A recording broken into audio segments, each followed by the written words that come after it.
நிமிஷாவுக்கு வந்துட்டு ஆல்ரெடி வந்துட்டு ஒரு மாப்பிள்ளை பார்த்துருப்பாங்க. கல்யாணத்துக்கு வந்து கைகூடி இருக்காது. அதுக்கப்புறமா பார்த்தோம்னா, அதர்வா வந்துட்டு நிமிஷா வீட்டுக்கு வருவா போல.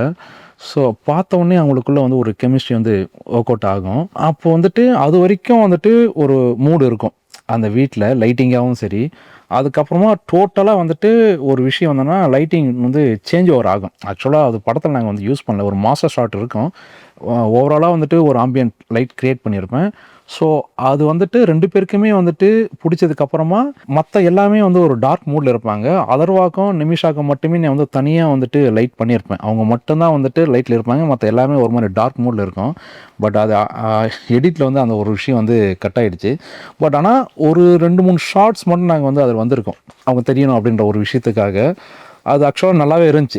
ஷூட் பண்றப்பவும் சரி, படத்துலயும் நீங்க வந்து பார்த்துருப்பீங்க. முக்கியமா வந்து ஒரு ட்ராக் ஷாட் ஒண்ணு வரும். அது வந்து ஒரு 180 ட்ராக் ஷாட்டு வந்துட்டு ரிவீல் பண்ணுவோம். அதர்வாவிலருந்து நிமிஷாக்கு. ஸோ இதுவுமே வந்துட்டு நெறைய பேர் வந்து பர்ட்டிகுலரா நோட் பண்ணி சொன்னாங்க. இந்த ஷாட் வந்து நல்லாயிருக்கு. அந்த லைட்டிங் மூடாவே நல்லாயிருக்கு அப்படின்றது.